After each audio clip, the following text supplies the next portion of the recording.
What's going on, guys? Welcome back to another episode of Keeping It Real with the Cowboy. Guys, I see a bunch of people in here, and you guys are ready and waiting for one of the discussions of a lifetime. That's right. I stopped using the word interview because some people hold you to it. Well, you didn't do a great job at the interview because guys, it's a discussion, all right? So if I'm talking a little bit more, it's a discussion, and that's how it's going to be. So, guys, this is epic. People out there, you're fans of Stadia and gaming in general. If you wasn't, we wouldn't be here unless there's some people running around with pitchforks in the fire and want to see the world burn. However, I feel that there's two individuals that have a great opportunity to rewrite the ship, to return the, okay, whatever. So myself and my guest, we're going to do a hell of a job of keeping it real. But we're gonna have a good talk and a good discussion. And obviously, as it says, the topic is hashtag Stadia 100. So without further okay, anyway, guys, I'm bringing the man, the myth, the legend, the guy who gets all of the ladies. If the guys want to be him, this guy is none other than Mr. Avery, and I'm not going to mess up your last name. Don't tell my wife any of I get all the ladies things. She's not allowed to know that. You know. Avery, what's going on, man? Thank you for having me. I think this is my first time on your channel in like 9 months. That seems we got to fix that, but now, I guess I have you on mine enough. But still. And here's what's funny. The other day, we were going to do the Gaming Source Network podcast, and I accidentally still had this screen up, and you was like, hey man, take that down, you're on my show. Well, guess what? You didn't think a week later I was going to be able to keep it up with you on here. Who would have thought? Yeah. Guys, what I want to do is say this right now, and I'm sure Avery can agree. The views, my views, and I'm not gonna speak for Avery, but I'm gonna speak for me, and then he can speak for himself. But my views for this show, for this episode, for this discussion, does not reflect on anybody from the Stadia Bash Community Network, does not reflect on anybody from Gaming Source Network. This is just totally my opinions, my feelings, and I just want to make that clear. A lot of times I'm vocal. Avery, you and me are very alike. I like to speak my mind, and I like to make it clear that, hey, don't hold nobody to my words, because this is what I'm saying. So I just want to put that out there. And you can pretty much say the same for me, unless I am specifically talking about the way that GSN is approaching something or the way that Stadia Source is approaching something. You can pretty well rest assured that my thoughts are mine, my opinions are mine. They may not necessarily be shared by Dana, Scarlett, and Lee, and the rest of the managers at Stadia or the team in general at GSN, and therefore take everything with the understanding that I am sharing my personal, highly opinionated opinion about this, that, or the other. Yeah, and that's good. So before we get started, Avery, let's go to the chat real quick. Wait, before I go to chat, let me just say this, guys. We all know why we're here. We're here to discuss a topic, right? Can we please, okay, for me and Avery, can we please be constructive? If you got something to say, let's not listen. I expect the pitchforks and fire on the Me and Duncan show, okay? But not today, all right? So we just want to be constructive, have a good conversation, and because I think people need to step up in our community, right? I think we're getting a little out of hand, and down the road, this will become an Xbox and PlayStation. You know, if you have two of those guys talking, it's gonna be guns. But I think we need a good constructive conversation. So please, if you got a question, you know, try make it a good question if you can. I'm gonna try to go through, you know, pull up everybody's stuff on the screen. Maybe I won't read everything, but I'll try to get the stuff. But if you have a good, intelligent question, I appreciate it. If not, you know, maybe I'll just skip over it and it just pop on the screen. So what's going on, Jacob? Rock is in the building. Rock, yep. And what is Rock and Jacob having a fight? Shout to Jacob, Jake and Aaron making their GSN debut tonight. Speaking of Stadia, officially moves to GSN tonight. So tune in 8:30 p.m. Eastern time tonight. Awesome. And let's see. Yeah, those guys are pretty cool when I got to meet them the other day. That was pretty cool. All right, let's see. All right. going on, Zach? Petter Games is in the building. Emma Games, she just did an amazing stream for the State Bash Community Network, and she just played, which I gotta watch, Avery, and I apologize that I didn't get to see you play Resident Evil live. I swore I was gonna be there. My son caught me off guard. I'm talking to him. I sat back down, and Cyborg said, where were you at? And I missed it. Yeah, that was a bad time. That was a bad time. Well, I'll be commenting on it, even though that you already did it. All right, we got Stadia Vet in the house. We got Rock in the house. We got Ray in the house. Man, you guys are out in the bill. Everybody say, I'm just skipping over people saying hi to everybody. Because you guys already seen, you all said hi to everybody. And Eli. Listen, Eli is a disruptor. I'm sure you know this by now, Avery. So we gotta keep an eye on that guy.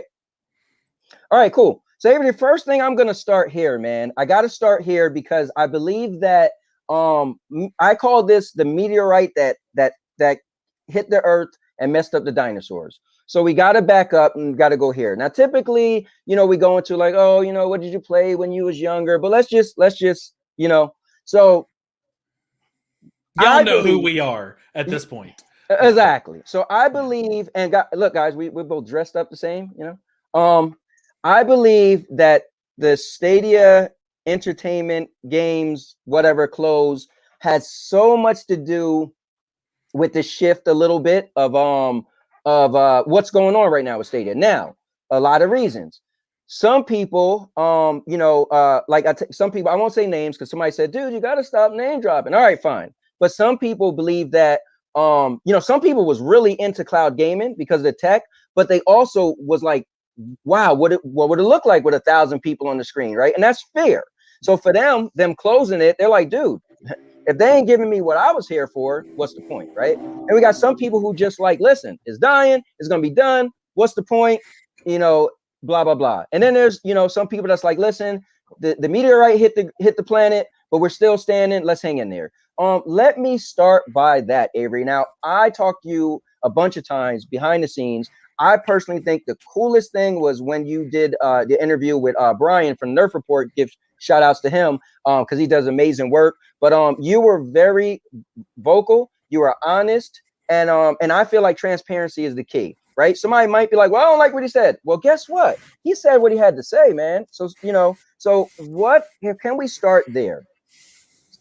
Stadia Entertainment closes, and what is your thoughts on that, honestly? So I posted an editorial on Stadia Source about this that also got a little bit of attention, and not necessarily positive attention. I feel like Stadia Games and Entertainment marked a turning point. Is not really the best phrase for it, but if you think of the trajectory of Stadia, we've only been on the up. They've added new features, they've added more games, they've had these big promotions. They did Cyberpunk. It was up and up and up and up. And maybe there were just little tiny setbacks here and there, but they were very minor when it all was said and done. And then Stadia Games and Entertainment closes, and suddenly the car rolled back down the hill. Right. And in the community, something, again, my perspective of this, I can't speak for anybody else, but I can tell you my perception of this. In the community, that triggered a moment that was almost a this might not last forever moment. Right. We all would love it if 60 years from now, we're dusting off the old Stadia controller, and by God, it still connects to Wi-Fi 8000 by then, and we show our grandkids, oh, I know you've been playing Stadia version 82. Let me show you what I used to play back with my Founders controller back in the day before they put the VR headsets on everybody and we got the floaty chairs from Up. But we'd all love for that to be the case. I would love for that to be the case. No matter what I've ever said about what I think might happen to Stadia, what I want to happen to Stadia is that it lives forever. Okay. But Stadia Games Entertainment closing February 1st was the first moment. It was the first time, the first time you have that close call in your car and you realize you're not invincible. You realize that it wouldn't take very much, that you fishtail and you suddenly realize, maybe I do need to slow down. So that was the first moment that happened. I think one of the first major moments that happened in the community. And the reaction to that was one of two things. Again, Okay. I'm generalizing, but the reaction to that is one of two things. Either that caused you to say, okay, Stadia might not be around forever. I've got a thing that I'm doing. I'm doing content creation, or I'm writing, or I'm doing reviews, or I'm doing whatever else. Maybe I need to start looking at, if Stadia is not going to be around forever and I don't want to lose my audience, or I don't want to stop doing this hobby that I love, which is creating videos or creating content, maybe I need to start looking at other avenues and opportunities. Whether or not that's something that people would admit out loud, Right. I will say for me personally, that was a factor. When the GSN team, and I'm going to talk about the GSN team and then my personal views, when the GSN team collectively said, you know what, it might be cool if we start looking at other platforms, many people had many different reasons for doing that, not least of which is a lot of folks already play on GeForce Now. So, of course, I'm already on GeForce Now anyways. Let me just stream it. What do you mean I can't stream it on your channel? Let me just stream it. So that made that an easy choice for some. But for others, myself included, it was well, you know, if we really want to keep this thing going, we need to have more irons in the fire. We need to be ready to pivot if a pivot is ever necessary, or we need to be ready to grow and explore other options. That's one reaction that happened. And I think that's, you see, I'm not going to speak for them, but I think you see that some creators moved in that direction. Nerd Nest, again, I can't talk to their why, but I think that they are one of the godfathers of Stadiaverse, and they formed Nerd Nest out of Stadia Cast and are covering more things, and they still do just as much Stadia as ever, and they're super. Nobody would ever say that Bill and Lloyd are not super Stadia committed. Like, nobody would say that. Right. And you've seen that the same wing with Cloud Gaming Extreme, covers multiple platforms, and they've been doing that for a while anyways. You know, Eddie and his channel have branched out to other things. There are a lot of creators in the community who started branching out to other things. That's the one reaction. Right. The other reaction, by the way, you invited this. I'm just going to go. The other reaction that I also saw happen, my perception is, and Eli points out in the chat, Nerd Nest rebranded before the SG announcement. Yes, but again, more creators made decisions after February. The other reaction that I saw was a circling of the wagons. Stadia's not going anywhere if I have anything to say about it, and tightening the focus. And no, we're going 100% Stadia, and that's all we're doing, and we're going to do that, and we're going to just make as much Stadia as we can, which again is a perfectly wonderful thing to do. Stadia Bash Community Network formed here in just the past 2-3 months. Right. I can't speak for you, but with a lot of creators who are recent creators, people who maybe only started making content in the past 2, 3, 4, 5 months, as Stadia grew and as it had its upsets and its downsets and all those other things. And you've got in Stadia Bash Community Network a large contingent, not everybody, some folks do multiple things, but a large contingent of people who are Stadia 100%. That's all I do is I stream Stadia. And that's great. That is a perfectly reasonable reaction. That's a perfectly great path to be on as well. What I perceived as happening, however, in the past 2 months is a subset of the people who went the only Stadia route, whether they are the creators behind that route or the audience members that seek out that content, took it a step further. And the step further that they took was Stadia or nothing. If you are not covering, if you were a person that did Stadia and you are no longer doing Stadia alone, or you won't commit to being only Stadia, no, I'm done with you. You're trash. I'm unsubscribing. Going to throw those downvotes on your videos. I'm done with you. And we've seen it happen on Twitter. We've seen it happen in the chat. We've seen it happen with the dislikes that suddenly started cropping up on these multi-platform channels, where they might have never gotten a thumbs down before, but now there's 9 or 10 of them. And that only seems to really be happening on the channels that didn't go to the Stadia only model. Right. It's not the problem that I have had, and we'll get into Stadia 100. Okay. We'll get into that. The problem that I have had has never been with the creators or the channels who make that I'm Stadia only decision. We on Stadia Source and now GSN are extremely supportive of those creators. That's been most of the people that I've invited onto our channel. This Thursday's podcast has Stadia Dad Games because of his amazing work that he did in his Fair Share stream, which was 100% Stadia, and he does 100% Stadia on his channel, and he's part of the Bash Network. And I love and support these creators, and I encourage them, and I drop by their streams, and I hit the thumb, and I get the subscribes, and I do all that stuff because I still support those folks. What I don't support is the folk are the audience members and some creators, not all. Maybe not. Maybe I'm even imagining in my head that there is anybody that actually has this thought. But some of the audience and some of the Twitterverse that surrounds all this that took it that step further to the Stadia or nothing perspective. That's where my issue came into play.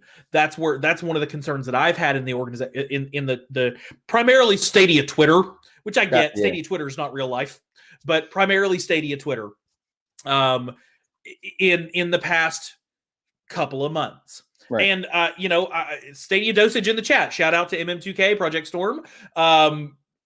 Very much we'll get there, but very much it is not, and I have never cast it to be, and I would encourage folks to reread what I posted about this. It is not that 100% of Stadia Twitter is in this toxic mindset, or that even it might even be 1%. But the folks who have the toxic mindset are the people who are the most vocal about sharing it. There's an old phrase that I've had forever. Nobody calls customer service because they're happy. The people who are upset are the ones who are going to drop into your threads and create some issues, or drop into the chat and stir stuff up, or throw those dislikes around liberally or whatever else. That's where I have a problem. And by calling it out, I will go ahead. I will preemptively mea culpa this. When it's like 7 a.m. and you just woke up and you're kind of looking at a bunch of stuff on Twitter, and Twitter gets you riled up, and you decide you're going to write a 24 tweet long manifesto. Yes, sir. You don't necessarily get out all your points the way you'd like to, or the way you could if you had. Number one, if you just stopped and didn't do it at all, or number two, if you did it vocally. And I've said it a million times. I cannot have my own YouTube channel, because if I did, I would have went live on Saturday and probably caused a lot more problems than I ended up causing. But in that thread, I clearly didn't make it clear that I was not pointing at the entire Stadia community, as would be considered Twitter and then the content creators that produce content for them. That was unclear. And I can certainly apologize for that, because I'm not saying our community is toxic. Toxic's a dangerous word. It's a word that a lot of people throw out there. It's a word that I've used recently to describe some things. And it's easy to paint with a broad brush, and I may have not done a good job at not doing that, at being more specific to say there are elements in the community, and that applies to any community. That applies to Stadia. That applies to, if you are a big fan of Mountain Dew Baja Blast, there is probably a contingent of the Mountain Dew Baja Blast community that's pretty dang toxic, and that's just how that works. So I've gone on for 20 minutes now, so I'll stop. All right. Well, say or ask something else. I appreciate you breaking that down, because I feel like the SG&E closing was definitely I feel like that's the catalyst to where we are today. I use the analogy, and I want to get into this with you. It's crazy how things happen and make sides, right? So something happened and you don't even really think about it, like, okay, whatever. It takes one person to say something, and then it sparks well, I got to take a side. We're creatures of nature, right? I used to like Nikes, never liked Adidas. That's just the way it was, right? I once upon a time like Genesis, then like Nintendo. I just don't know, but that's somehow our brain works that way, right? And so I got older. my tribe on this side of the river is better than your tribe on that side of the river. Exactly. Just because there's a river in between. But yeah, exactly. It's the river. It's not really our tribes. It's just because we're separated, right? So, with that happening, I think, I did an analogy the other day, and I'm going to use Duncan because Duncan said, no, call it that. And I'm like, I feel like that's extreme, but I said it and he said, call it that. So we're just going to go with it. So we're going to blame this. I blame everything on Duncan. So I said, listen, you have the happy home. That was always the happy home, right? They had their little issues, but this was your happy home. This is going to sound bad, but I'm going to say it because I said it. And Duncan said, stick to it. And then the wife cheats on the husband, right? She breaks the happy home. And the kids just want that happy home. We just want it to be what it was, but the wife wants to branch out. So what I said was, what's wrong with the happy home? Now, I think the river analogy is good because it's blurred the lines, because I think some people, I'll just use you and me because we're sitting here. Some people looked at me like, dude, you like Stadia? You just want to do Stadia? Be Stadia. And some people looked at you as, you used to do Stadia, now you want to do more than Stadia. Now, we have people that was like, what's wrong with more than Stadia? We had some people that's like, nope, I just want Stadia. I also said, so I think this is what was hard, because people looked at me like I should defend just Stadia. People looked at you like you should defend the multiverse. And I felt like, well, if you wouldn't tell, this is what I told Duncan. I said, no, I told Ace. Sorry, me and Ace talked. And I said, Ace, you wouldn't tell a PlayStation guy, because PlayStation, Xbox is established. You wouldn't say, oh, just sit through primarily Xbox video to get your PlayStation news. You'll never do that, because you already know a PlayStation guy would be like, what?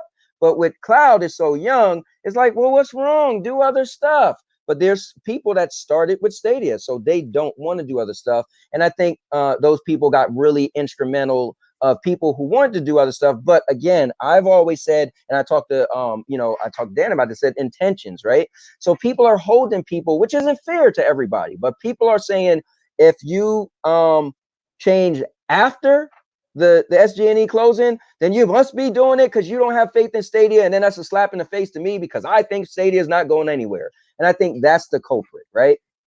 And so that's kind of where it led us down this road, so to speak. And we're humans. We get emotional. We want to take sides. What? Stadia is amazing. It's better than this and that. So with that being said, here we are. So,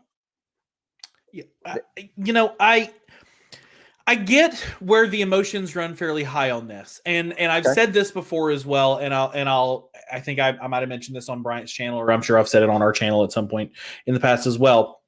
A lot of the reaction, a lot of the Twitter, a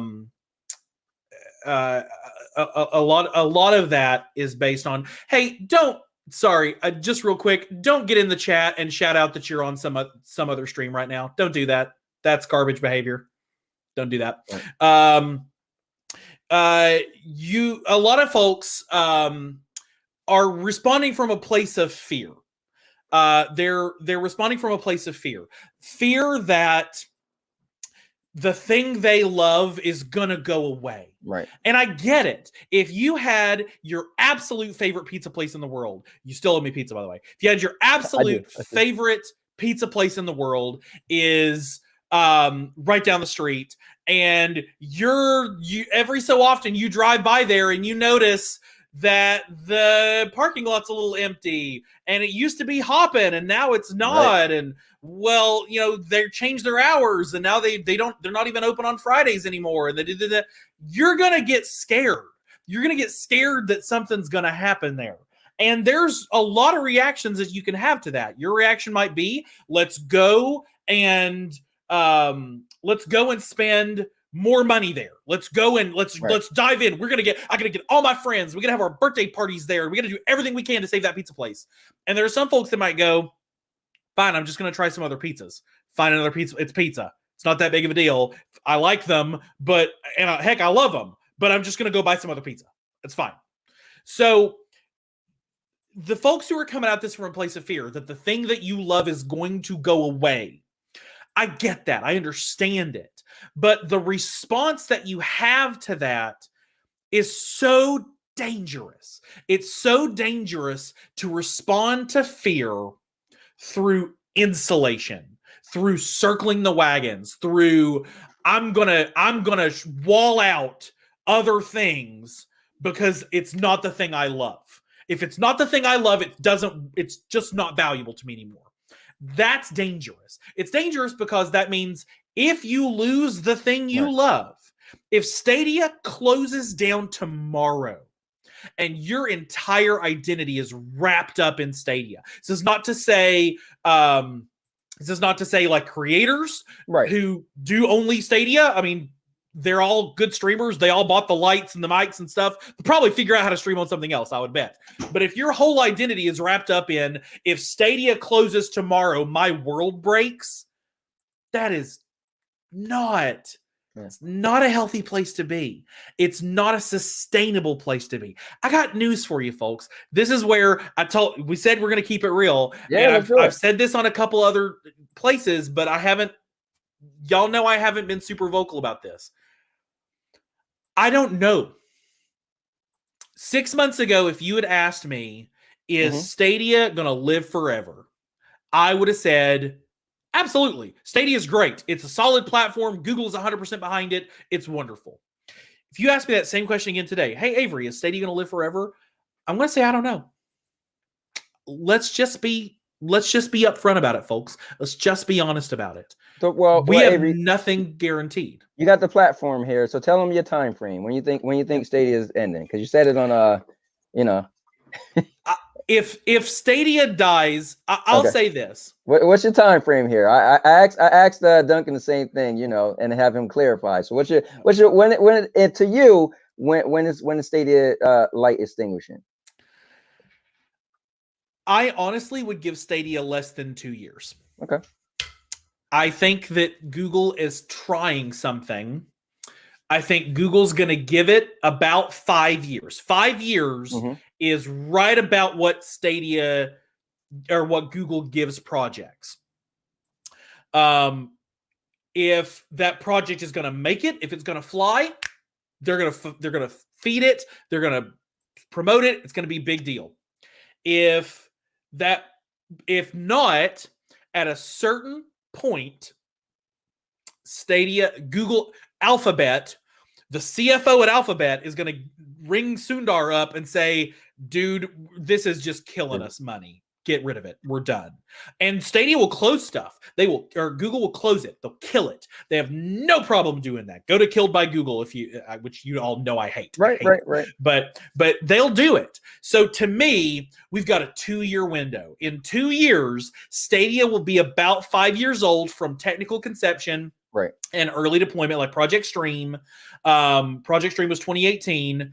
If 2013, if Stadia makes it through the end of 2013, Stadia is probably going to be good for a while. Stadia is going to make it. This is a project. It's going to be Drive. It's going to be Gmail. It's going to be Calendar. It'll last 20 years. And that's a strict, so here's the thing. Here's my thing. I personally, obviously I like Stadia, right? But I always say I'm a gamer's gamer. So for me personally, if Stadia died tomorrow, I'll probably be going to get an Xbox and mess around with whatever, right? It is what it is. I'm gonna game regardless. The Stadia is not gonna stop me from gaming. But the reason why I asked that question is, I feel like people may assume things about you, right? But what I like is transparency, and I feel like, listen, people are gonna assume like, oh, I feel like Avery think it's gonna die, but he's saving face. Well, guys, he just told you straight up that's his feelings. Now, what you said isn't wrong, because it's the same thing of them closing the studios, right? The studios wasn't cutting it. Guess what? You have to do it because it's business. At the end of the day, we could be gamers all I want, but business is business. And I always say this: businesses are made to make a profit. Please hear me. It's made to make a profit. If you're not making a profit, then the axe is coming. Whether it's people losing their jobs, and I know we hate 150 people lost their jobs, but that's just the way it goes. I worked at a place for a couple months from 20 years, guys. Went to work on a Thursday 2 years ago. A guy was leaving at 10 o'clock. So where are you going? I said, man, it's nice working with you. I said, what? Text my wife. Said, this might be my last day. She said, you've been there for almost 20 years. You ain't going nowhere.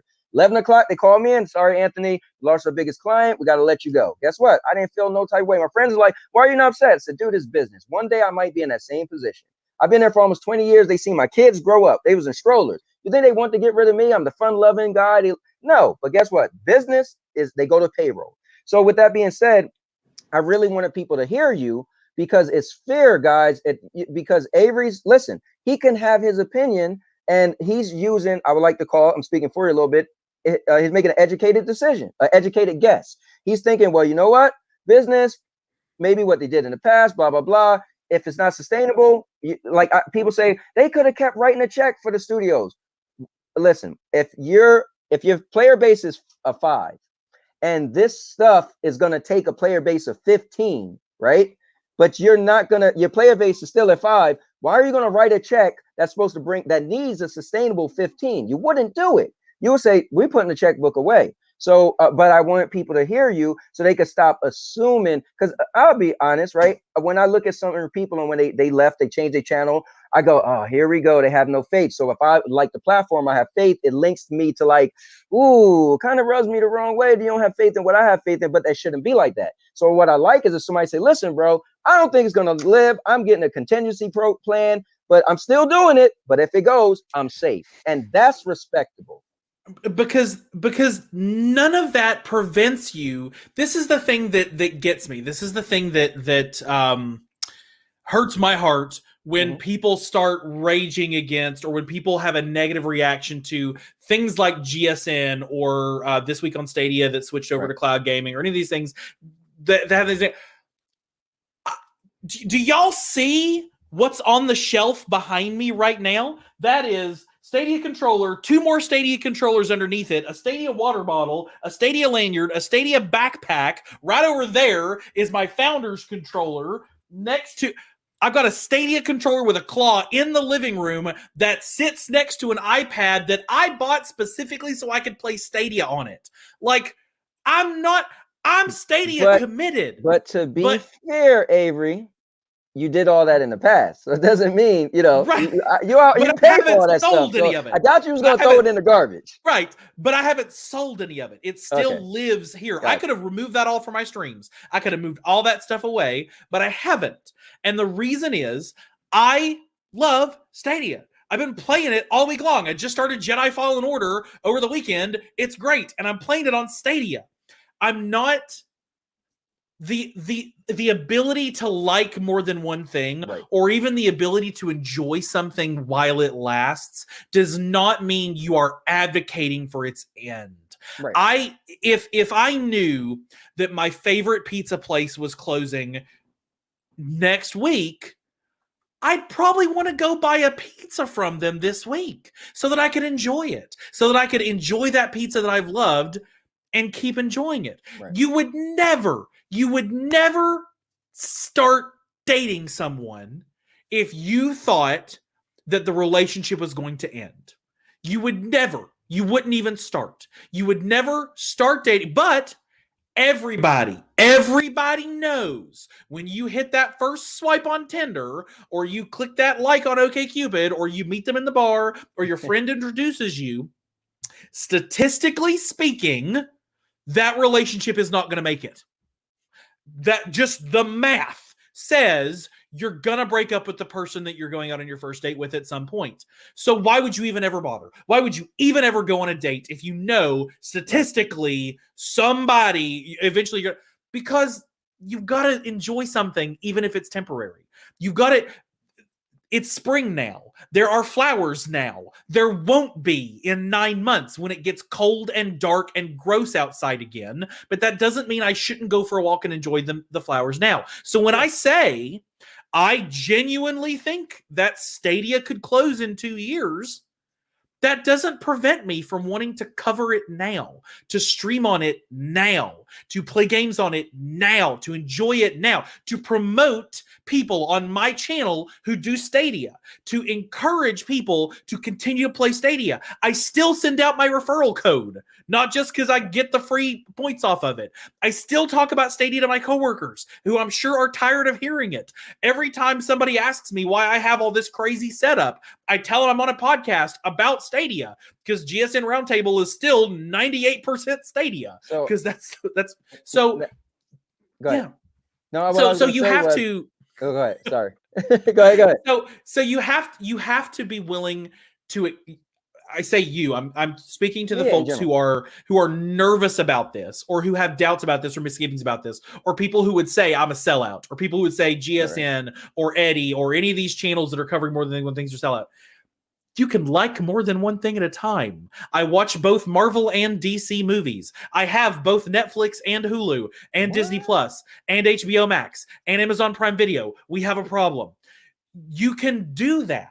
You can do that. And it doesn't mean you're any less committed to any component part of it. I have many bands that I will listen to all the time. Some who don't even produce music anymore. So I still play emulated games on consoles that have not existed for 20 years because I still love them. You can do that. So 2 things. One, Clive said put that on the calendar. So Avery, I said the same thing to Duncan. So my date with Duncan is March 20th of 2022. So my date with you, if you would get back with me on April 12th of 2023, and if Stadia is still standing, we could discuss that. Is that cool? Absolutely. So there's a question in the chat that I wanted to go ahead and answer, if you don't mind. It's from Stadia Vet Gaming, and Vet asks, if the Gaming Source Network is 98% Stadia, then explain what the point is of rebranding the YouTube channel name. We rebranded it 11 days ago. We've only had so much time to grow other content. If you watch the latest episode of the Roundtable, we actually do hit the highlights from GeForce Now, because we also have GeForce Now Source, which is our news and reviews site specific to GeForce Now. But there's only so much time. I'll tell you right now, I'm not going to spoil anything or announce anything on sorry, Anthony, I'm not giving you. I'm not giving come on, man. All right. But there are shows in the works for our channel. In fact, I'm shooting the pilot for one of them on Saturday with a couple of folks that everybody knows and loves. That have nothing to do with Stadia. In fact, we have some things coming up that don't even actually have anything to do with cloud gaming. They have to do with gaming in general. We now have a place where we can do that. If I had gone live at any point in time on Stadia Source's YouTube channel with Fortnite, people would have lost their dang minds. This isn't on Stadia. How dare you stream something on Stadia Source that's not Stadia? Well, because there are other games in the world. And because we have plenty of people who play other things. Dom has been talking about Hunt Showdown every day, every single week for several weeks now. I'm not gonna lie to you. That's a pretty awesome game too. That's a pretty awesome game. You can't go live on Stadia Source with it. Why? Because it's not on Stadia. Because it's not on Stadia. There are tens of thousands of games that are not on Stadia. So now we have a place, a community-driven YouTube channel for multiple creators, for a network of creators to do things that go beyond just Stadia. And we didn't have that before. True. Now this is what I'm gonna get into. So we got this gonna get a little. And sorry. Can I, one last bit. I'm sorry. One last bit on that. And the why is because if we had started a brand new YouTube channel from scratch, we would have started with 1 subscriber, maybe 20 because of how many folks that we have at Stadia Source and so forth. So that's why, because we didn't want to start over. I'm sorry if anybody had to change their bookmarks, but we didn't want to lose the 1,700 subscribers we had from starting a brand new channel. And we have the one round to. There are logistics reasons behind it, and purely selfish logistics reasons. If we dropped the Stadia Source YouTube and went to just Gaming Source Network, we would have either had to have maintained 2 separate channels, which doesn't really work. It's not a great idea. Or we would have had to have started completely fresh from scratch, which again, we didn't really want to do either. So purely business, purely technical, purely logistical reasons. And absolutely, we are not the #1 gaming YouTube channel out there. There are channels with millions of people, but you don't get there. And I don't know if we want to broach this subject. You don't get there covering just Stadia. Sorry if that's news to anybody. Well, I was definitely going to travel down that road next. But I will say this, you're correct. So a lot of guys, if you don't know, I created the world's first, and last time I checked, only Stadia Avengers channel, only covers Stadia and the Marvel Avengers. But I already had the Now Your MommaKnows channel for 10 years. So I created this new channel and it was getting traction, but I'm like, dude, going back and forth is a little rough. So what I did, I created all my Stadia Avengers content through a Now Your MommaKnows and then just poured it over. So that's pretty much, I know why you did that, because business wise, I got a channel that's already got this many people, And then it makes no sense. Now, what we'll say though, Avery, on Twitter, you did say, and you just said it, so we're gonna go down there because you brought it up, but I was gonna bring it up anyway. But you did say to the fact of it's harder to, let's just say, let me be a little easy on you. It's harder to, not that you can't, right? But it's harder to grow with just Stadia. Now, I think the thing that some people was a little upset by, because I said to you on YouTube, I said, well, there's some people in Stadia Bash Community Network, right? And they're excited that 10 people are just watching them play. And you were more like, well, you're never going to grow if you only do Stadia. But I'm going to take it back to the level of, the people with the pitchforks and the fire. Like, these are just regular people, right? People just are pretty much gamers. You and me, we may want to go higher, right? But there's a large amount of people in the community that's kind of a slap in the face, because they're like, dude, all I want is Stadia. And remember, they came into this with just liking Stadia, right? Yes, they probably had a Nintendo and he probably came from somewhere. The Stadia for me is the land of the misfit toys. It's so many people that was like, I'm kind of done playing video games, but oh, this thing, I might get back into it. Or I'm kind of tired of Xbox and PlayStation, they're getting annoying to me. Oh, here we go. I don't want to pay for a big system. Here we go. So those people, they found themselves a new home, which was Stadia. And some of those people don't stream at all, right? They just want to play, and hear me out. They want to watch Stadia content, right? I gave the analogy of, you wouldn't tell a PlayStation guy to sit through primarily an Xbox video, right? So, but when you were like, you guys' channel is never going to grow if you stick on Stadia, for them, they're like, what? I don't even plan on growing. So for them, it's kind of like a slap in the face. You see what I'm saying, though, right? Sure, but let me be absolutely clear. I did not say that your channel will never grow. That is not the tweet that came out of my fingertips. The tweet that came out of my fingertips is, there is a ceiling, and you're very, very careful in my phrasing here. Yes, sir. It is empirically true. It is empirically, mathematically true that the potential audience for a channel that only covers Stadia is smaller than the potential audience for a channel that covers more than one platform. That is empirically, mathematically a fact. Because Stadia has X number of 100,000 active users, and Xbox, PlayStation, Steam, GeForce Now. GeForce Now just announced numbers again. I think it's something like 11 million active users. Mm-hmm. Those are not numbers that Stadia is pulling. Our good friend Jack Deslip, who's part of many projects in Stadia world, was on Cloudburst several months ago, and I can't remember what his exact math was, but his estimates were not that Stadia has 20 million players. That it maybe I wanted to say he was something like 1 million to 1.5 million on the high end. Again, if he's in the chat, please correct me. That would be wonderful. But you just don't have the same. You just don't have the same potential audience. That could be fine. You could be fine with that. As you said, there are plenty of creators who, Stadia is the one thing I do. I love Stadia. It's the place I'm focused on. It's where I have my content.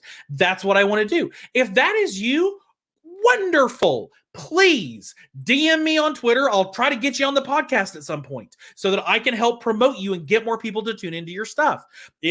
We just acquired a Stadia only podcast because we're committed to Stadia news. They'll be going live in 1 hour and 45 minutes because we're committed to Stadia.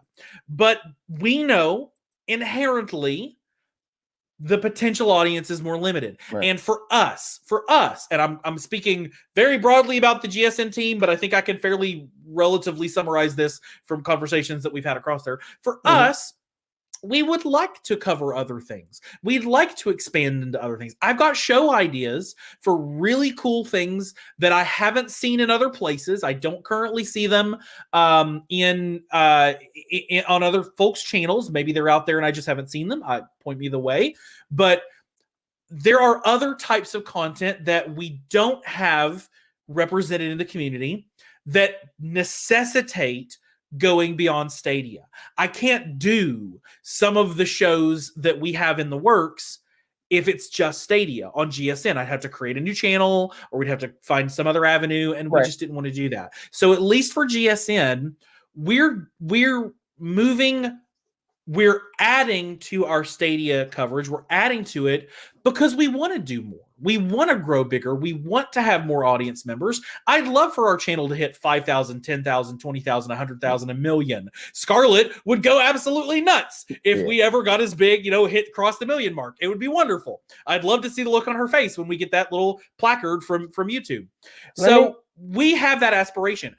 If you are a creator that says, you know what, when 6 people show up live for my stream, that is the funnest thing in the world to me, and I don't do it for money or super chats or whatever else. I do it because I'm having fun playing Red Dead Redemption, or I'm having fun playing Grid, or I'm having fun playing, and if I can play with a few other folks and chat with them along the way, and I'll throw it up on YouTube, and it's just me in my basement and whatever else, great, fantastic, awesome, be that, get awesome at that, do the best that you can at that, and hopefully one of these days Stadia will get their act together and give you resources or start supporting groups that do that. It'd be wonderful if that happens. And in the meantime, you will have a creative community. You have a community of players who are very dedicated to Stadia, who will support your content and help you grow.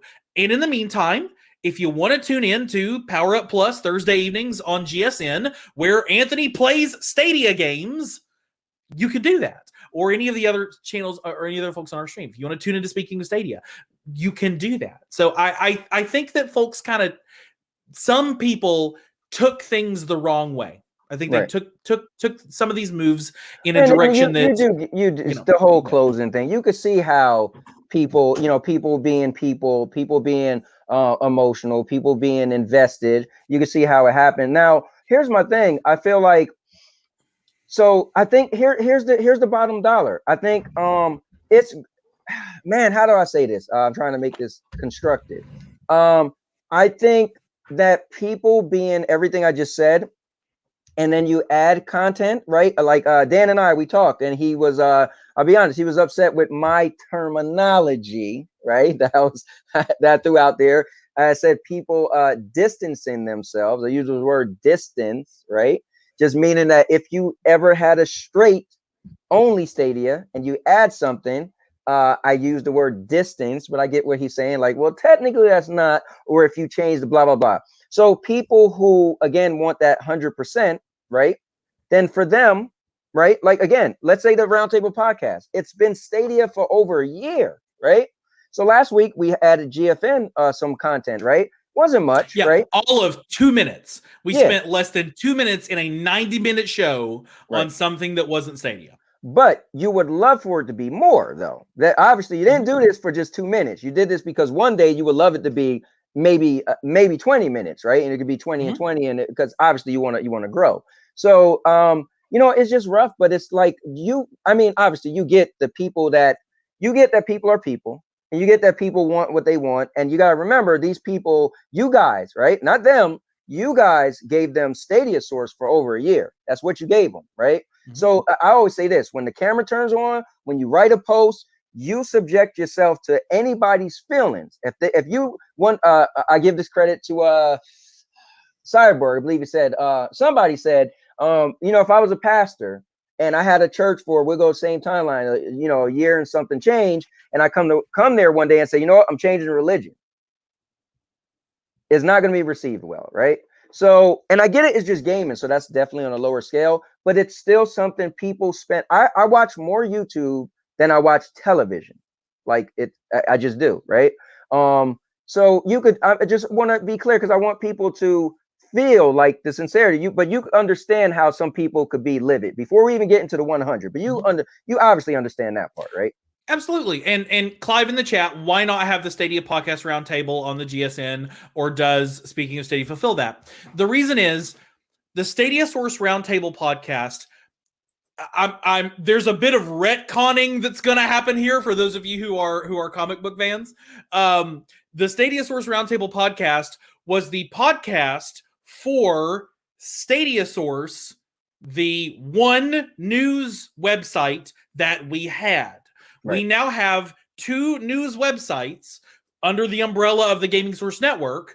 one of which is Stadia Source, the other one which is GeForce Now Source. So the Roundtable Podcast is the Roundtable Podcast for the news websites, plural now, under the GSN umbrella, which means if down the road things go crazy, we're super pumping away, we open Luna Source, we open PS Now Source, xCloud Source, whatever. The Thursday Night Roundtable Podcast will continue to grow to cover any of the news websites that Gaming Source Network is involved in. But at the same time, I will make it a priority. We have a priority to ensure that our website or that our YouTube channel has dedicated content specifically about the platforms that we cover. For example, speaking of Stadia, the very first thing I did when we realized this, when we were walking through this change, the very first thing I did, one of the first things I did was I reached out to the guys at Speaking of Stadia and said, hey, I think you guys have an awesome show. You use Stadia Source every single week. Every time I watch you, you usually got our site pulled up. So you're obviously covering the Stadia news of the week from Stadia Source. Why don't we give you a platform on which to do that with a larger audience? And they said, yes, let's do it. And that's why they came on board. So we have a flagship Stadia podcast now. It's called Speaking of Stadia, every other Monday night at 8:30 p.m. If down the road we get into Luna, probably going to have a Luna podcast. The reason we don't have a GeForce Now, there's only one day of week of GeForce news, and it's just the 10 extra games that they're adding. There's not a whole lot. That's why it only took us 2 minutes to cover it on the main Roundtable podcast. But if it was, Xbox Source or something, we might have reason to cover other things. We're not going down those roads right now. And the reason is Stadia, still a fairly niche market. GeForce Now, growing, but still fairly niche. It's in the cloud space. If we do expand, probably going to be to another cloud service because again, it's niche. But that's kind of where our mindset is on this. Right. I hope that kind of clarifies. No, that's fair. I always want to add more. I want to grow and add more to what we're doing. We're not trying to subtract. We're never trying to subtract. Right. Eli, he is very instrumental of me asking this question. I don't understand it, but he says 11 registered users, yet no GeForce Now community. I'm not sure what that means, but there's not like a creator community. Well, I say that those of us who are in the world of Stadia that have spent most of our time in the world of Stadia, I described this on the thread, and we'll be getting to the thread as we're a small island in a big ocean. And from the island, you don't necessarily have viewpoints to other islands.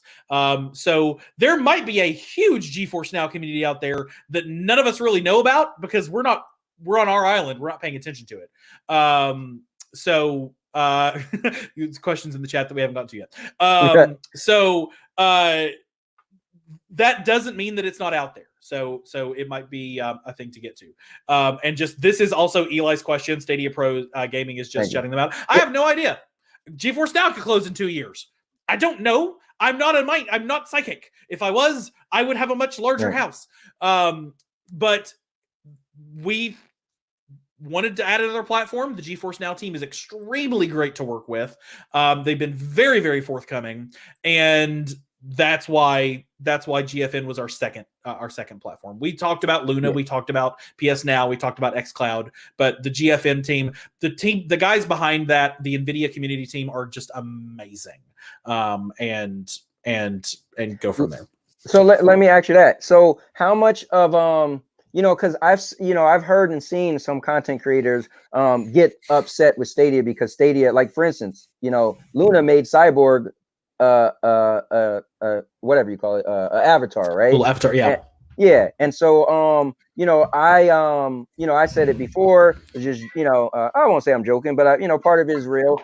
If I feel like if some people change their hey, let's do this because they want a t-shirt or a water bottle, you have to remember that you still have viewers that's been following you if you have a certain content, and when you switch, it's up to those viewers to either be upset or be like, man, this is awesome, they're giving me more content. So how like you, I know how instrumental are you with feeling that Stadia, because a lot of people say Stadia doesn't do a good job at helping out content creators, giving codes or whatever, Yeah, so there are kind of two things I want to unpack. Mhm. I'll circle back to that, but you said something that kind of sparked in my head a thought that just left my head. So never mind. I'll talk about NVIDIA. Wow, Okay. I don't know why that just zapped out of my brain. Oh no, I got it back. The thought of people might not tune in once you start spending other things. To me, I've described our channel. There's phrasing that I use to talk about the programming on our channel. Talk about we have primetime programming and daytime programming. Your primetime programming, you're gonna tune in to American Idol because you like American Idol. You're gonna tune in to Family Guy because you always catch Family Guy. You're gonna tune in The Bachelor because you always catch The Bachelor.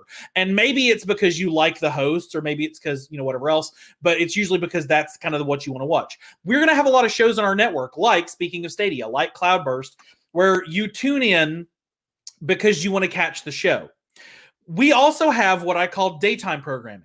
When you just leave it on NBC all day or Fox or whichever one, it's because you really like the folks on the Today Show, and you really like the folks on The View, and you really like Dr. Oz, and you really like Judge Judy, and you just like and Family Feud and Steve Harvey, and you just kind of like they're comfortable, and you're there for them. You're not, who cares what the questions and the answers are on Family Feud? You tune in because you love Steve Harvey, and because you're enjoying, and you want to watch somebody say your grandma's boobies or whatever. Like that's why you tune in to that. So I look at the same thing for our channel. I honestly don't know, and I could probably poll this and find out. I don't know how many people tune in to the Roundtable Podcast because they specifically are looking for a podcast that gives them an hour's worth of Stadia specific news, versus they tune in because they like to hear our banter, and they like the discussion that we do, and they like the insights that we provide, and they like to see this thing happen, and they like to watch Dom facepalm whenever I introduce the hot topic, and they're there for us. The news, you can get the news on StadiaSource.com. Your number one source, Stadia news and reviews. You don't need to hear us just verbalize it at you. That's not that useful. You tune in because you want to hear our perspective. You want to hear our thoughts, our views. You want to laugh a bit. You want to have fun. You want to see what goes wrong. Or when I sing a song about Dan adding something to the website, you're tuning in for us. And we didn't go anywhere.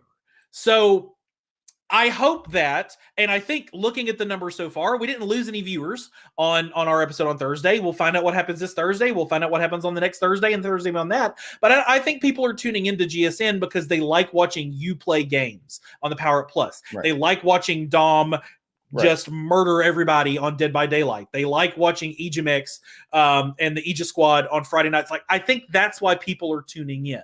They like listening to F-Tendo beatbox when the music doesn't play. Yeah. Like, that's why I think people are tuning in. You can go literally anywhere on YouTube and get Stadia news or Stadia game reviews, or you can watch people with a face in a box streaming any day of the week on any game you want. Just type in the name of the game. You come to the channel because you like us, and we didn't go anywhere. Right.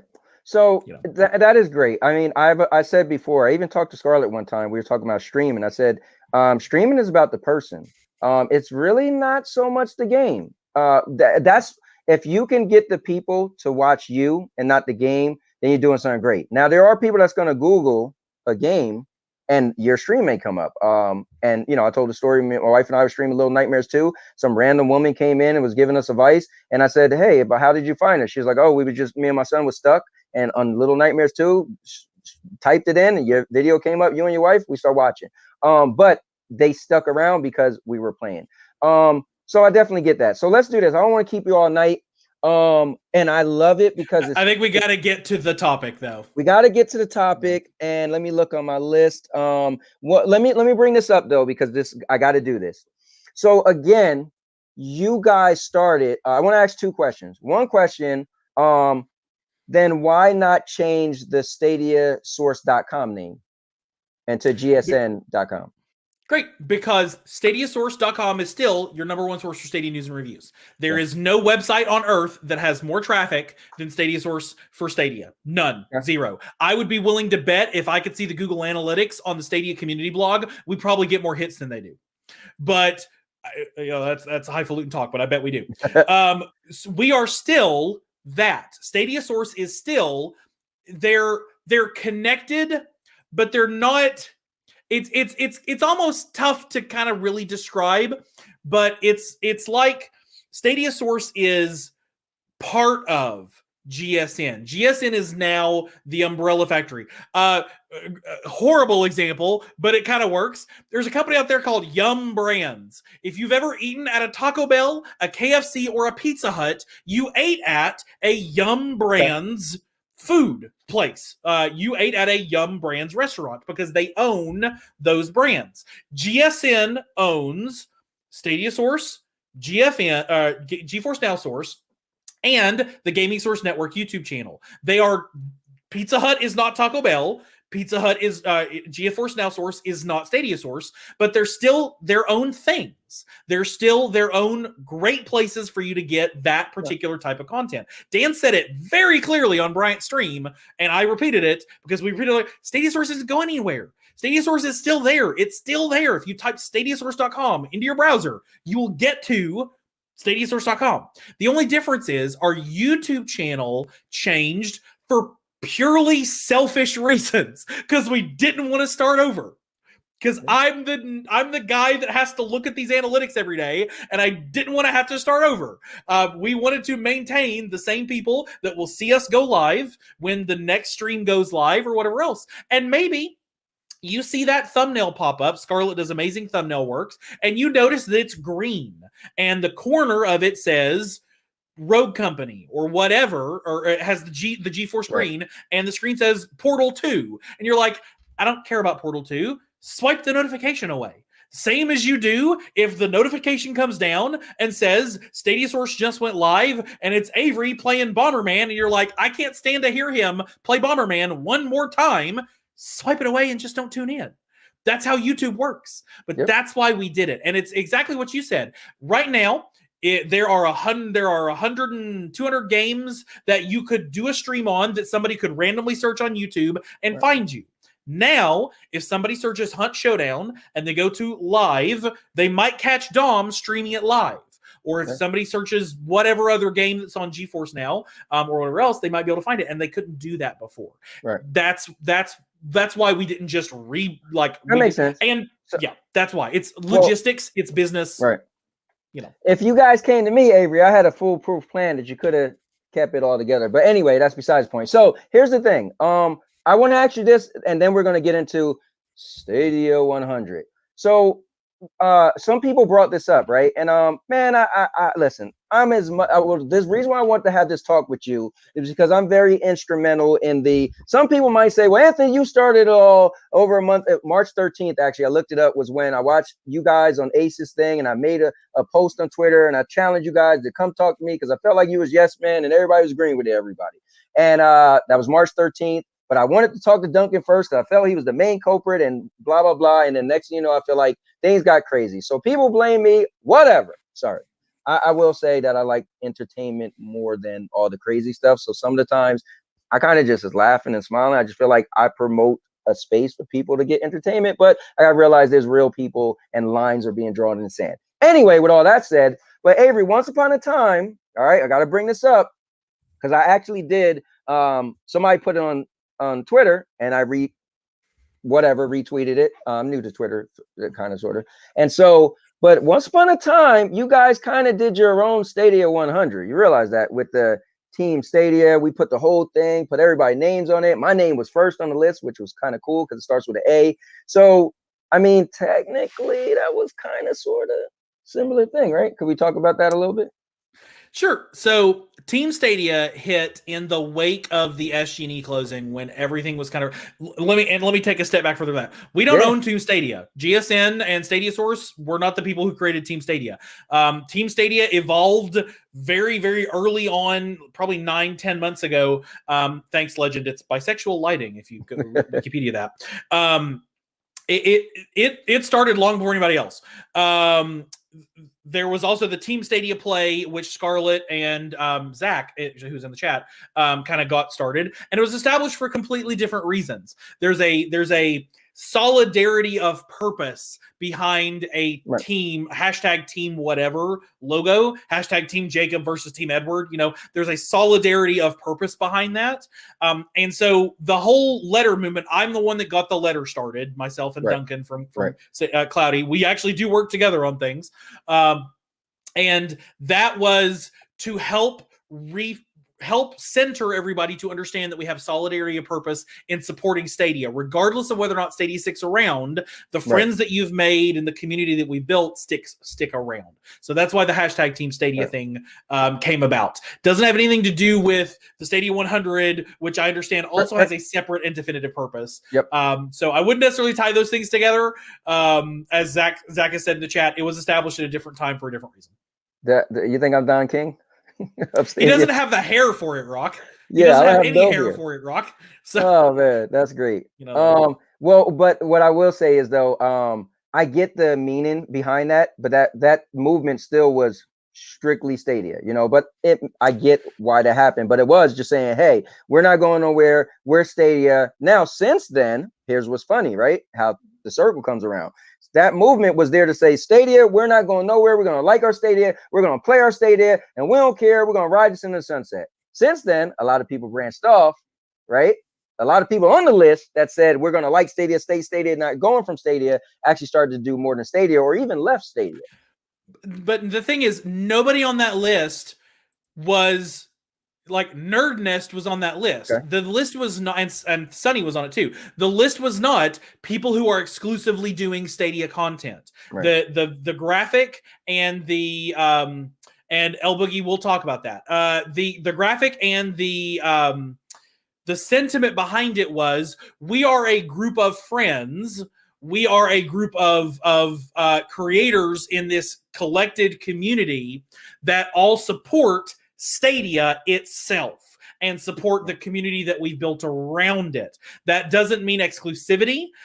That it's basically, at that time we were all getting together because they just sold the Raiders just moved out of Oakland, and we all said hashtag Team Raiders. Like, we were all just worried about Stadia and kind of needed to reinforce. That was, let's just be honest, that was more therapeutic internally than necessarily externally to mean anything. Well, because newsflash, nobody's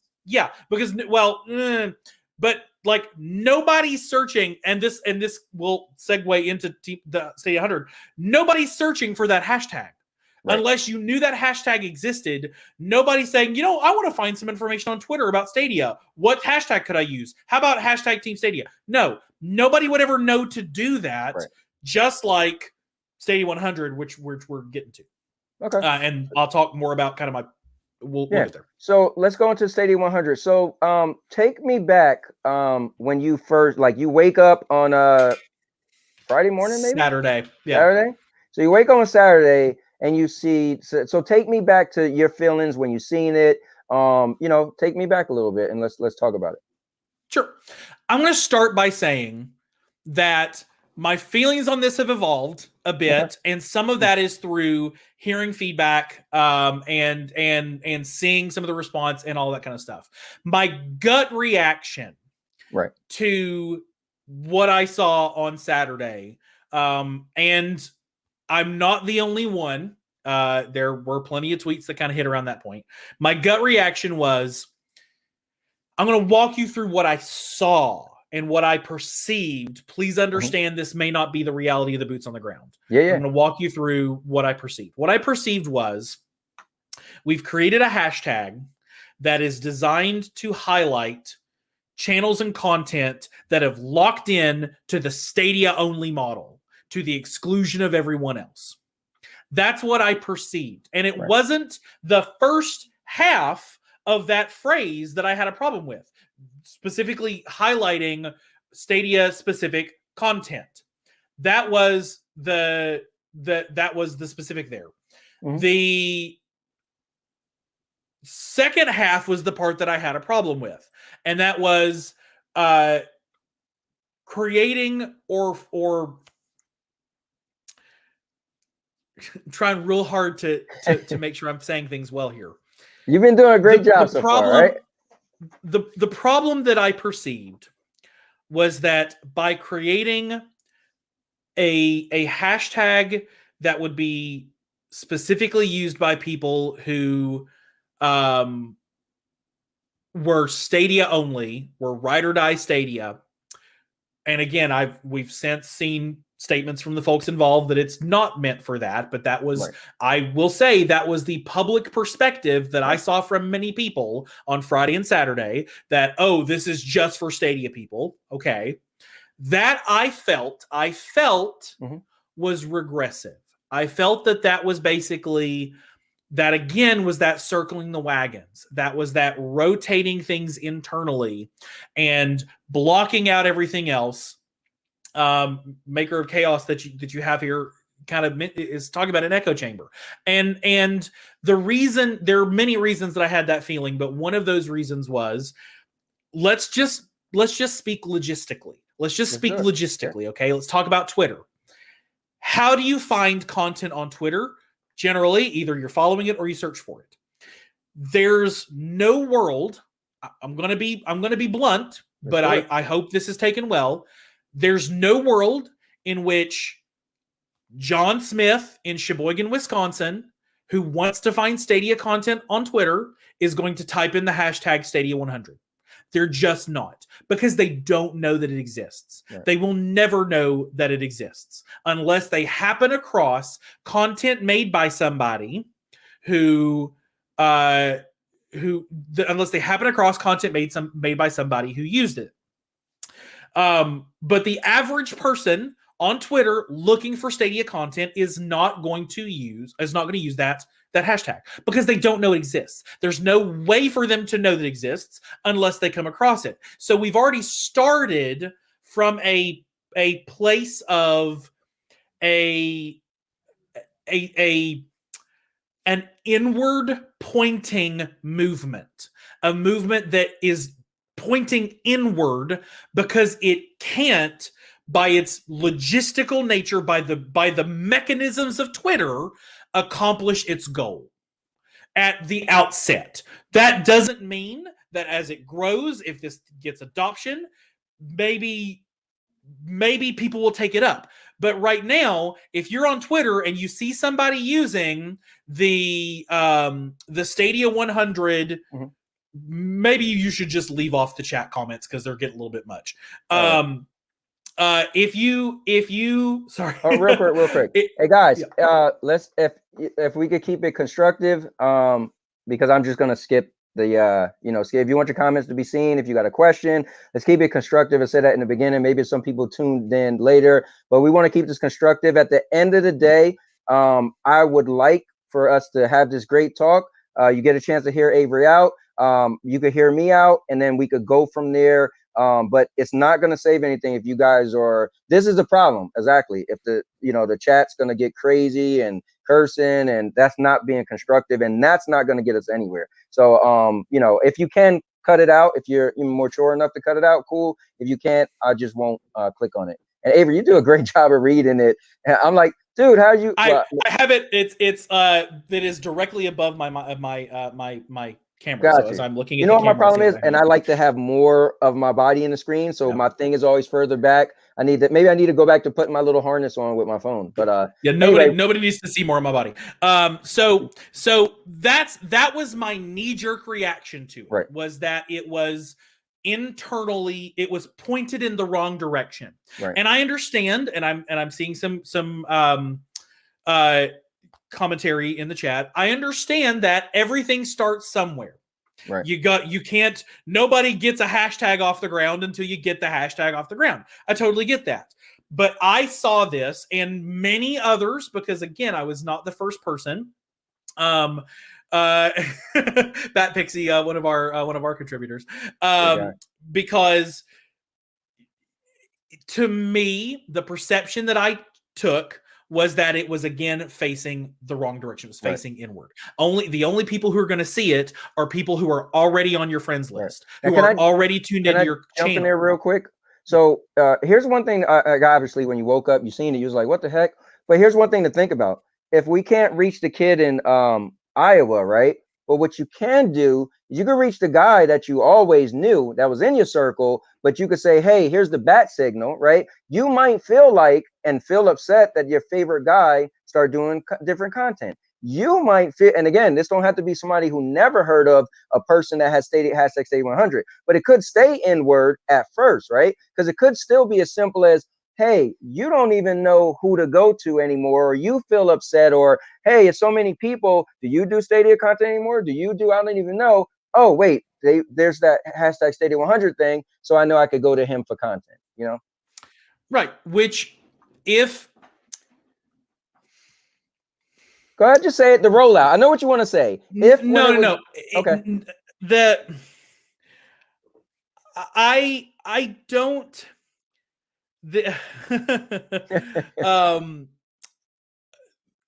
We have a term okay, in software development, and it's not just software development, but it's in a lot of places, and that is solutions in search of a problem. I don't know that if you are a person who follows one of the 20 or 30 people who create content on who are using this hashtag. okay. I don't know that you are because you are already following that person and seeing the type of content that they are creating. The island's not that big. Gotcha. The island's not that big. So I don't know that. And again, I very careful phrasing. I don't know that there is a content discovery problem that this is solving. It could be. I could be wrong. I don't know. But to me, I don't know that there is a content discovery problem that this is solving. That said, let's go ahead and get some of the elephants in the room dealt with. Good. Number one, in my diatribe, I made reference to the fact that I believed that this hashtag and the movement underneath it were toxic, and I called parallels to other toxic mindsets and movements in doing so. Right. Number one, I was wrong to use those equivalencies. Just 100%, I was wrong to use those equivalencies. As a member of the LGBTQ community, not what you tweet about to let somebody know you're going live on Stacks is not that. It's not equivalent to passing a trans rights bill in Arkansas. Like, I get that. Right. Intellectually, I'm aware of that. On a broader sense, what I'm speaking out against and what I don't want to see happen is the impulse underneath X or nothing is a toxic impulse. It's not, if you're PlayStation or nothing and you go to the length to verbalize that or make that a part of your public diatribe, or you attack other people on that front, on the X or nothing front, that is a toxic impulse. And it is the same kind of toxicity, the same there's a term that I want, and it's not coming. It's a supremacy, that something is supreme, that something is better than everything else, and you need to let others know about that. And you believe so strongly about that that it causes you to behave badly. That's what I was commenting on. I will go ahead again and say that the use of a hashtag Stadia 100 is not that. The people who are using it are not that. And at no point in time was it my intention, and again, intentions are not everything, it's the reception that matters, but it was at no point my intention to say or to make people feel like I was saying that they who use that and the people who are behind that are behaving inappropriately by doing so. Calling out the movement is not the same as calling out the people in it. Correct. But I get, again, that I did not communicate that effectively, that I called an equivalency that was inappropriate, and unparalleled. Like I can't think of the word there, but not disproportionate. So I acknowledge that. I apologize for that. And to any creator that is underneath this movement, or to any creator that has used this as a mechanism to try to promote or assist their own teams or their own content, I apologize. Flat out. No excuses. I apologize. There are other parts of what I said that I stand by, that I still stand by, and will not apologize for. I'm not going to apologize for some of the decisions that we've made on our team. Yeah. I think we've made right calls for us. And honestly, Avery, can I just jump in there? I think I like this because I think you did a great job. If anybody ever, and again, I tell people to watch the interview on Brian from the Nerf Report, because I feel like you did a great job there too. But you did a great job here to explain to people the GSN, right? Because yes, like you said, people been giving you thumbs down. People, I'm part of GSN and I'm still streaming every day. I made my little thing to say, hey, as long as, I made it funny, but as long as the Cowboys here, you still got content. But that really means the content didn't leave. But I think you did a great job. You want to jump in there? I think you did a great job of letting people know, because now they could say like, oh wait, so GSN is still Stadia source. Like, yeah, we very much are. We never weren't not. Yeah. Huh? We never weren't not. Right. Yes. But again, yeah. I think it's good that we clarified that you could see what, why some people felt the way they felt, and a lot of reasons. But at the end of the day, GSN is still Stadia source. Period. Yeah. And so the other part of this is,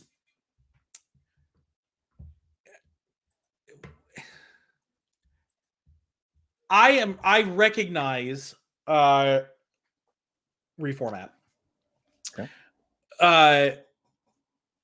I think that I can't speak for the people who were involved in the rollout of Stadia 100, right. But I want to acknowledge them. I want to acknowledge the committee that's behind this, because I think you guys also recognized maybe Friday night into Saturday, probably not because of me, but maybe I'm sure there were conversations that were held because of my diatribe, that the reception, it didn't land quite the way you wanted it to.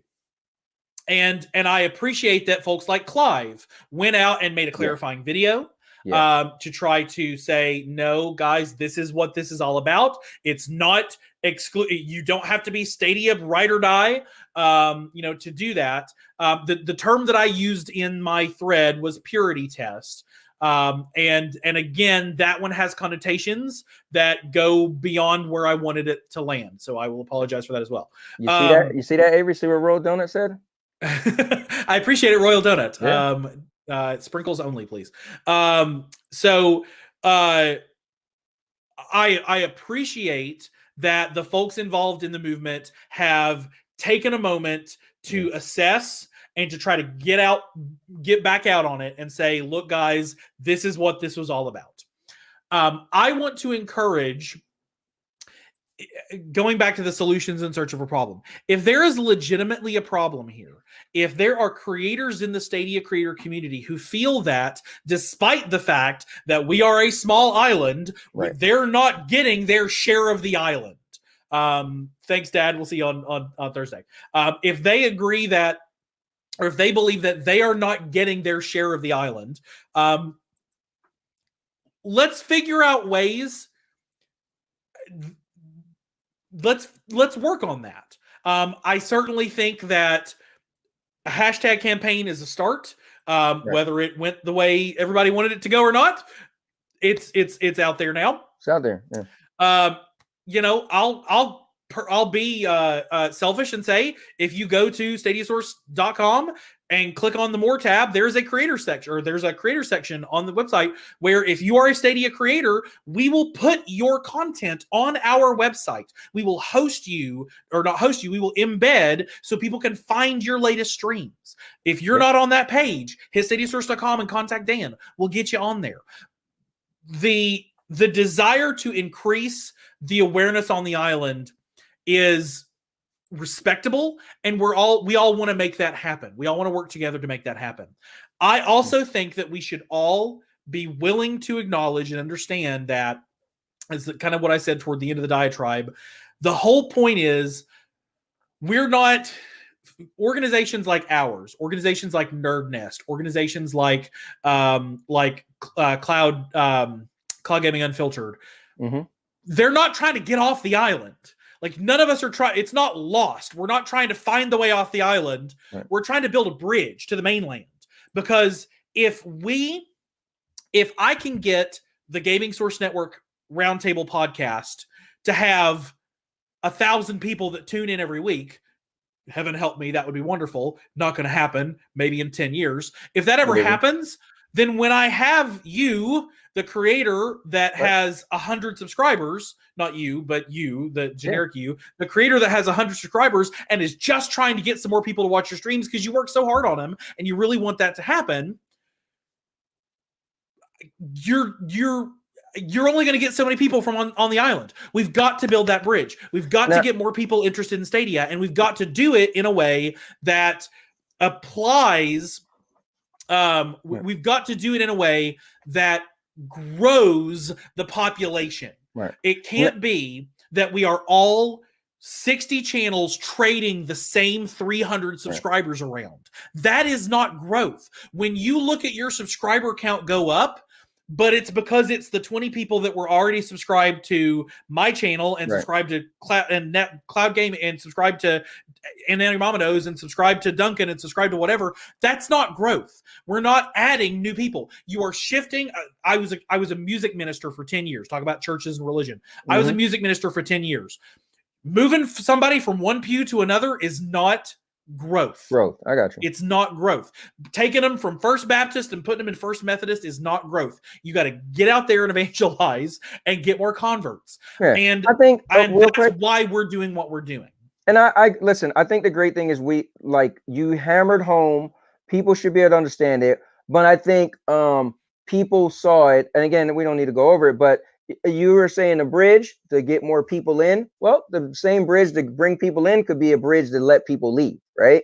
And it is what it is. Now, I think a lot of people see that bridge as a contingency plan because such island may eventually get, taken over by water. But it is what it is.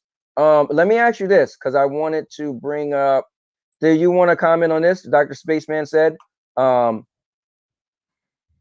is that anything you... Sorry. Yes. Because that might be an actual concern of yours, So I want to. So I think when it was launched, mm-hmm. the perception of many in the community was that Stadia 100 was for people who were 100% Stadia. Meaning they don't do any other content. Right. Therefore, they're not allowed in. They shouldn't be using the Stadia 100 hashtag if they are not 100% on their own channel's Stadia. That was clarified. Folks got, Clive put his video out. MM2K's talked about it. Hold on. You didn't see my video I did? I did like a 2-minute video. You didn't see mine? I don't pay attention to you. I don't watch your channel. You promise you'll watch it? Yeah, it's just 2 minutes, man. All right, cool. I saw it. And so that clarification has happened, which is great. It's exactly what needed to happen. That clarification has happened.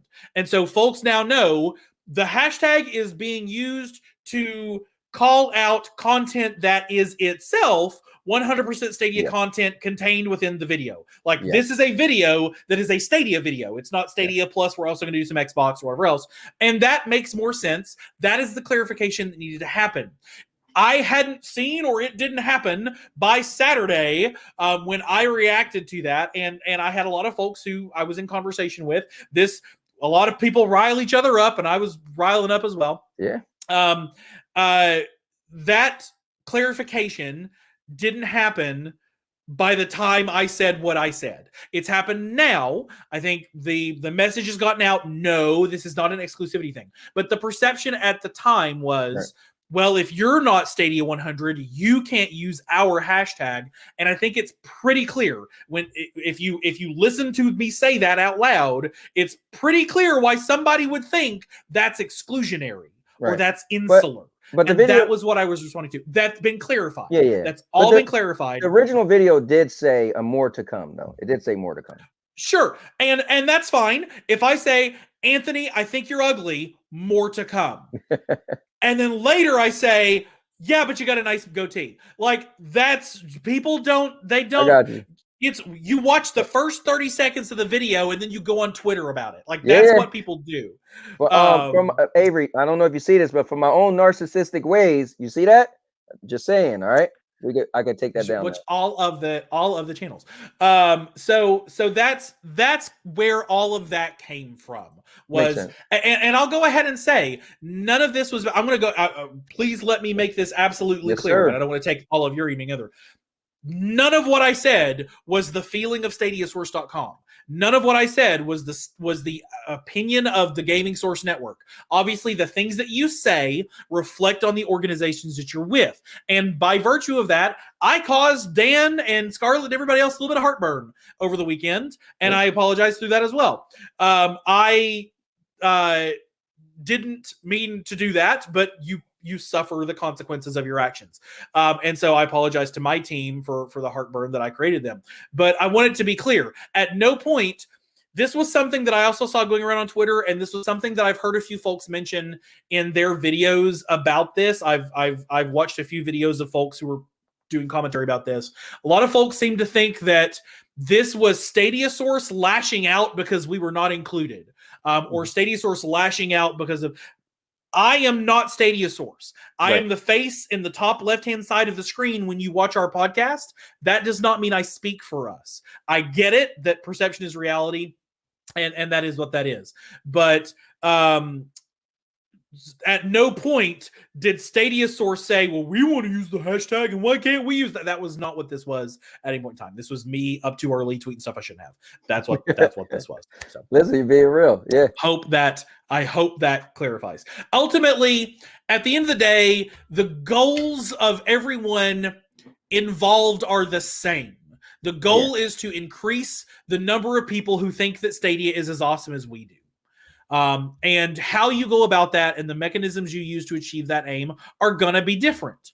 And when that is the case, it is very easy for that to spark tribalism. It is very easy for that to spark hostility.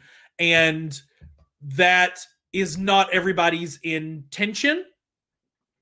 But we all have to acknowledge and agree, or at least be willing to agree, that... You want to table that? We all have to be willing to acknowledge and agree or admit to culpability when it comes to contributing to hostilities or misunderstandings. There is no one person who caused everything that happened over the release of this. And that's kind of important. So Clive, I see your comment, and I want to just point out, if folks feel like they can't use the Stadia 100 hashtag, I'm going to stop myself. I'm going to stop myself. I think people should feel free to use the hashtags that help them accomplish their goals in promoting their content, whether that's Stadia 100, whether that's Team Stadia, whether that's whatever, hashtag Stadia, whatever. They should feel free to use the mechanisms that they believe will benefit them, to the detriment of everybody else. Who the heck cares what anybody else? I want to say this. I am nobody. I hope y'all realize that, like, I'm just a chunky guy with a podcast. Like so many other pasty, white, beardy nerds, I'm just another white dude in a box on YouTube. Like, that is not... I'm not special or important. So if what happened this weekend, the part that I played in it, created, if that was, another chunk of meteorite that fell from the heavens, we all just have to take a step back and realize that this is a very small island with a lot of loud monkeys running around on it, throwing coconuts at each other, and it does not matter. At the end of the day, it does not matter. There is not a single thing that I'm going to do or that you're going to do that anybody else is going to do that's going to change the trajectory of Stadia. There's not a single thing that anything we do is going to move the stock price on Alphabet. We're going to play games. We're going to have fun playing the games. And let's just do that. Yeah. Let's just do that. Let's just play the games and have fun playing the games. Let me jump in here real quick. I never do this, but I need to start doing this.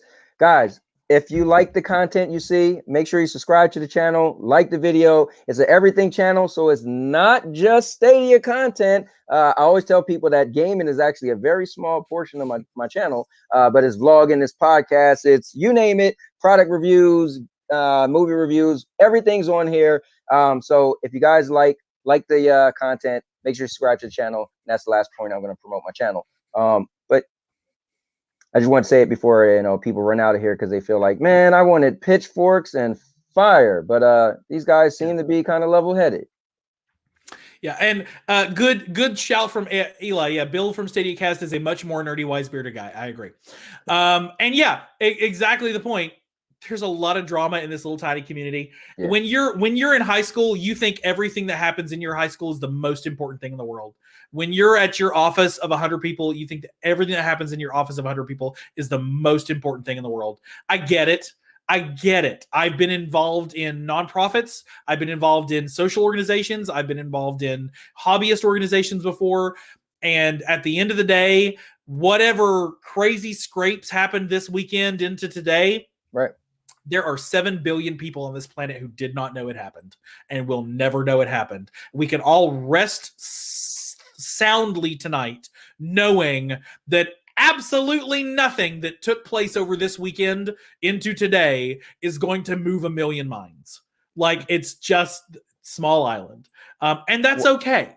That's okay. Let's have fun on the island. Let's get along. And if somebody wants to build a bridge, let them build it. Don't burn it. I think that's fair. Can I put you on the spot real quick? I just got to be funny about this. You ready? Yep.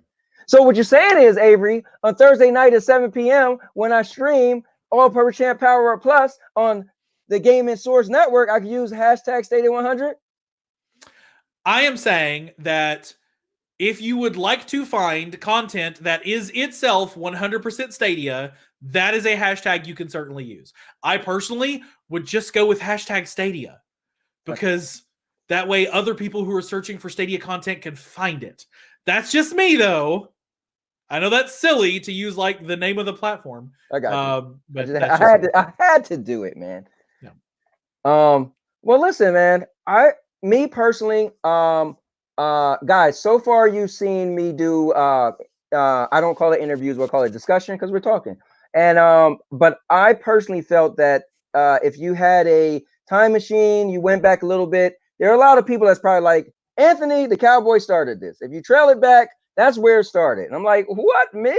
But maybe not, if you think that. But what I thought was, because I am using hashtag Stadia100, and we've all heard and read stuff from Avery. And again, he explained perfectly to me. I don't have a problem. Listen, he explained it like a 3-year-old could be like, oh, okay, I see what happened. He woke up, he was eating a Danish, and he was like, what the hell? And he dropped his Danish on the floor and got mad and said, you know what, because of that.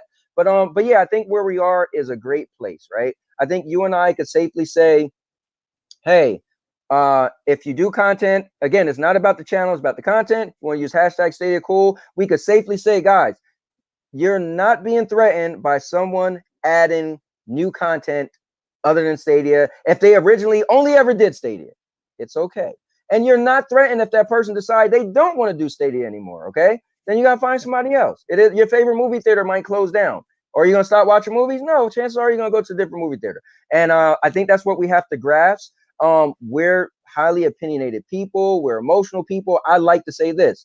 I tend to like to use logic versus opinions, right? At the end of the day, I like to use fact versus emotions, right? It's just two sides I try to be on, but I understand that, we get riled up sometimes. But man, listen, is anything else you want to say about this? I think I personally, I appreciate you. I respect you. I like you even more than I did now. Which I can't believe this. I'm saying that. And but I think this right here was an instrument to say, guys, let's play video games. Guys, let's love Stadia, and let's love everything outside of Stadia. Real quick, I want you to use Stadia Vet. Stadia Vet is one of the people who helped come up with the network ideal of the network, of the Stadia Bash Community Network. And I swear, this man is streaming. Every time somebody's streaming, he's streaming. And half of the time he's streaming not Stadia, right? So if he's a part of the Stadia Bash Community Network, you'd be like, how can you stream PS Now? Who said he can't, right? But if he's doing a stream for the Stadia Bash Community Network, then he's streaming Stadia. And guess what? He's still got a life outside of Stadia and a video game life outside of Stadia. Same way I got the Sandy and Anthony show, but has nothing to do with Stadia. But it's on YouTube. And I think that's where Avery is trying to get apart. I agree. Listen, I'm gonna take this time to put myself out there. Clive had to check me. I was doing something, and he jumped in chat, said, no, Anthony, you're wrong. It's not about content. Sorry, it's not about the channel. It's about the content. I'm literally saying like, yeah, man, your channel and my channel isn't. And he was like, whoa. And so even a rollout for me, and I was there when it came out, but it just all came out, and I'm being honest. So listen, Avery has a good point, because I'm part of it, and I was a little, you know what I'm saying? So I want to be transparent, because it's not fair to just be like, well, how did Avery not do that? I was in the meeting when the thing got started, and I was saying it wrong. So to be fair. So, you know, if you're going to burn Avery to the stake, I'll watch. Don't burn me with him. But yeah. Medium well, please. I like well done personally. But is there any, I mean, you was really fast at seeing the comments. Is there anybody comment you wanted to get to? Is there anything else you want to say? I know you got the rest of your night to go to as well, and I appreciate you taking the time to come out here. I know you also want to support, and I will too, speaking of Stadia, because they're going on soon. Yep. Yeah, tune in to the flagship Stadia podcast on the Gaming Source Network. It's live in 45 minutes, you guys. Speaking of Stadia on a GSN podcast. Yeah. And I'll say right now, if any of you folks watching in the chat, or any of you guys, you have an idea for some non-Stadia content, you need a place to put it, reach out to me on Twitter at CharmCityA. I'm looking for more shows for our network, because we can do that now. Or if you have an idea for some really awesome Stadia content and you want a place to put it, reach out to me as well. Stadia Source isn't going anywhere. GSN is just going to make things better. I say a lot of things on Twitter, and I probably should say less. I was at a meeting, and I'll say this, and I'll let it be my last. I was in a meeting some point this week with my CTO. We're going to software company, but I'm on the client side, so I'm not on the technical side. I don't know the technical stuff, and we're chatting about the interfaces or something, and I say something, and my CTO jumps in, is like, well, no, Avery, blah, blah, blah, blah, blah, and like clearly corrects me because I was running my mouth. So I immediately sent him a clip from Hamilton where it's like, talk less, smile more. Like, that is clearly the message that I need to receive sometimes. So as far as I am concerned, I should tweet less, and tweet less, smile more, play some games. And yes, Dwayne, as soon as Final Fantasy VII Remake is available anywhere else other than PlayStation 4, I will be streaming it. Guaranteed. Yeah. And guys, I'm going to take this time to say this. Let's bury this hatchet. Avery and I said we're all in unity. Anthony's head. Bury the hatchet. Listen, if I catch any one of you guys that I knew watched this video starting some fights on Twitter about, so we made it clear what Stadia 100 is. We made it clear about GSN. We made it clear about me. We made it clear about Avery. And if you, after this video, you sat through this whole video and still trying to pick sides and do nonsense, I'm calling you out in another one of my videos. I promise you, I'm gonna do it. So let's just be cool, man. You know, I think it's great, man. Listen, for me, this is a great day for gaming, because I literally feel like Avery, I gotta hug you. When I see you, I'm hugging you, and it's because of this. We're going a great adventure. It's going a great adventure this summer. So listen, I'm gonna be thinking of you. I'm going on the 17th. Oh, can we do a plug? Enjoy a slice of pizza for me. Why don't you? I'll be eating one for you. Can we do a plug for Miles on the 17th? He wants to do the Stadia streaming extravaganza. Yeah, I believe it is. And guys, yeah, a bunch of folks doing that one. So guys, he's gonna do a 24-hour stream. Each person, I'm assuming, gets an hour. Yeah, he said it's gonna be just like Stadia Super Saturday. So guys, look on Twitter, reach out to me. He's still looking for people. That's going to be on the 17th. That's why I thought of it. I originally couldn't do it because I'm going to Great Adventures for my daughter's birthday. I canceled it. So I wanted to be a part of it. I felt like right now this will be great. And he said, you dude, can't wait. You were going to cancel a trip for your daughter's I told my birthday wife, so you could do Stadia crap on YouTube? I told my wife, I said, Anthony. I'm not going. Because I felt like what's going on in the community, I feel like I want to be a part of it. I feel like this could help. And so he said, no, listen, man, I could get you an earlier time. I said, well, listen, then we're going at 11 o'clock. So we got to leave our house early. If you could get me like at 10 p.m., then I could still go to Great Adventures with my daughter and I could still be a part of this. And he said 10 p.m. is yours. So guys, that's how much I want to bridge this gap. I literally told my wife, I'm not going to Great Adventures. He's willing to disappoint his daughter on her birthday so that he can stream Stadia crap on YouTube. It's not so that's how much he cares. Crap. It's because I felt I did have a big part.